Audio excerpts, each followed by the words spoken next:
kemerdekaan ini menyatakan kemerdekaan Indonesia. Hal-hal yang mengenai pemindahan kekuasaan dan lain-lain diselenggarakan dengan cara saksama dan dalam tempo yang sesingkat-singkatnya. Jakarta, 17 Agustus 1945, atas nama bangsa Indonesia, Soekarno-Hatta.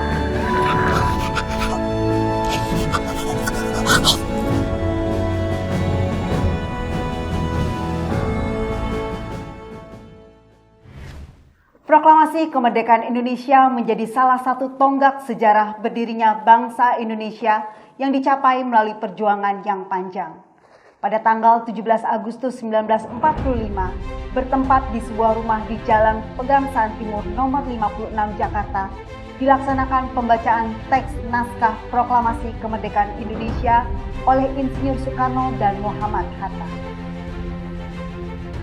Insinyur Soekarno lahir di Surabaya, Jawa Timur, tanggal 6 Juni 1901 dan lahir dari pasangan Raden Sukemi Sosrodihardjo dengan Ida Ayu Nyoman Rai. Insinyur Soekarno aktif mempersiapkan kemerdekaan Indonesia, diantaranya adalah merumuskan Pancasila, Undang-Undang Dasar 1945, dan dasar-dasar pemerintahan Indonesia, termasuk merumuskan naskah Proklamasi Kemerdekaan. Insinyur Soekarno menjadi Bapak Proklamator Indonesia dan menjadi Presiden Republik Indonesia yang pertama yang memiliki karisma tinggi dan dihormati di dalam dan luar negeri.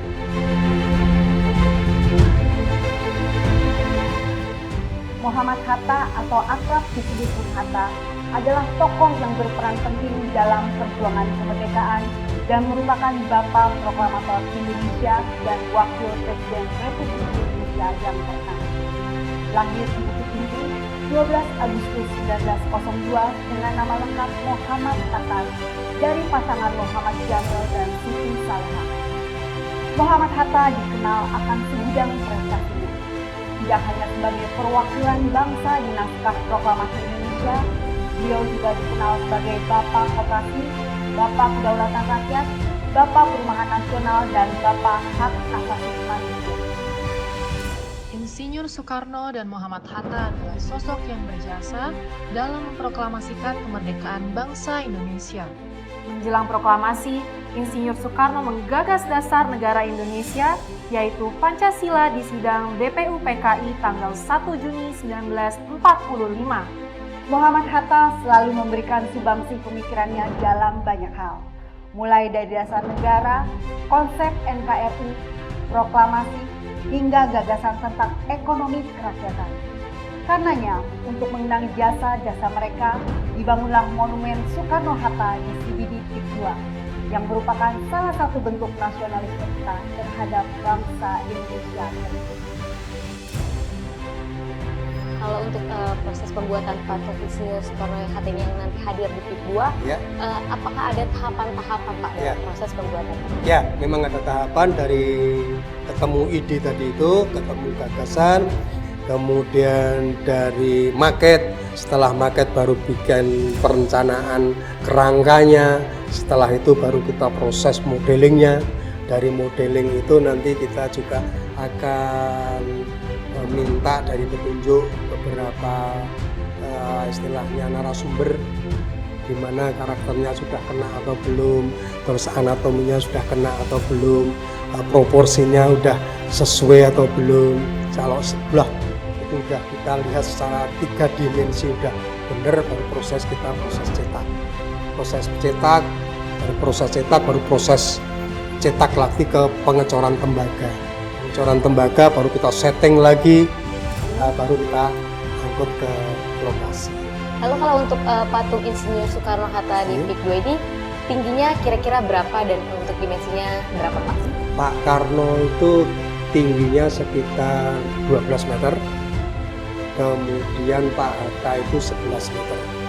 Detailnya itu kurang lebih sekitar 5, jadi 12 sama 5 itu mengarah ke 17 karena ini peristiwa itu kan pas 17 Agustus. Wah, ukuran yang sangat fantastis ya Pak ya.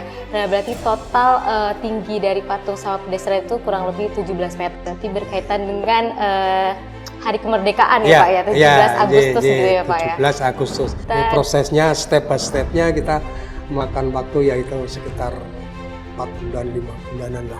Baik, sangat menarik ya Pak. Lalu apakah ada ciri khas dari patung Insinyur Soekarno-Hatta ini ketika kita sebagai penerus bangsa melihat bahwa misalkan patung Insinyur Soekarno-Hatta ini bisa menjadi sosok yang memang kita perlu banggakan seperti itu Pak? Ya, Pak Karno, Pak Hatta ini ada suatu khas yang sangat identik. Beliau itu waktu ini kita gambarkan pas menyambut. Ya, dia menyambut, kemudian yang Pak Hatta juga menyambut. Jadi ada sebuah kolaborasi, sebuah dinamis, sebuah persatuan yang sangat luar biasa, menyambut sebuah kedatangan, menyambut sebuah kemerdekaan, menyambut sebuah modernisasi kita, apalagi zaman kita kan zaman now ya, zaman serba modern. Nah, makanya patung itu ada identik dengan adanya kubisme itu, karena kubisme itu berbicara masalah cahaya. Ya, kalau kena cahaya dia itu akan lebih mengena anatominya, ekspresinya, nah itu akan mengena. Nah Pak, setelah Bapak jelaskan semua proses pembuatan patung tersebut, tahap-tahapnya sampai arti dari ketinggiannya serta ciri khasnya, lalu untuk Bapak sendiri apakah ada kesan untuk masyarakat luas tentang patung Insinyur Soekarno-Hatta ini yang akan hadir nanti di Pick 2? Ya, yaitu kesannya itu sebuah penyambutan yang masa depan nantinya, yaitu menggambarkan sebuah pahlawan yang istilahnya membuat pertama kali Indonesia merdeka, seorang tokoh yang sangat luar biasa, beliau Pak Karno, Pak Hatta, yang membawa kita sebagai regenerasi akan lebih mengena dan akan lebih semangat melintasi kawasan itu akan bangga dengan kondisi yang sangat luar biasa tersebut.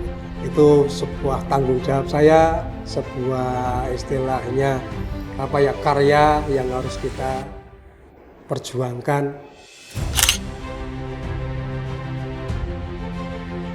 Baik Pak, berarti kita tinggal tunggu saja nih Pak kedatangan patung Insinyur Soekarno-Hatta yang akan hadir di Pick 2 ya Pak ya. Siap. Ya, baik, terima kasih ya Pak. Amin. Selamat dan merdeka. Bangsa yang besar adalah bangsa yang menghormati jasa para pahlawannya. Berbagai cara dapat kita lakukan untuk menghargai dan menghormati jasa para pahlawan. Antara lain dengan meneladani sikap dan perilaku para pahlawan. Kemudian meneruskan perjuangan dengan membangun bangsa. Dan juga saling menghormati dan menghargai dalam kehidupan antar anak bangsa. Semuanya itu tentunya selaras dengan Bhinneka Tunggal Ika. Pick 2 berkesempatan mengabadikan sosok Bapak Proklamator Indonesia, Insinyur Soekarno-Hatta, dengan hadirnya monumen Soekarno-Hatta di CBD Pick 2. Tentunya kehadiran monumen Soekarno-Hatta ini merupakan suatu kebanggaan dan menjadi salah satu bentuk rasa nasionalisme terhadap bangsa Indonesia. Maju terus Indonesiaku, Agung Sedayu Group untuk Indonesia. Bersatu membangun bangsa, terus berkarya untuk kemajuan bangsa, terus menjaga persatuan bangsa. Kami bangga menjadi bangsa Indonesia. Maju terus.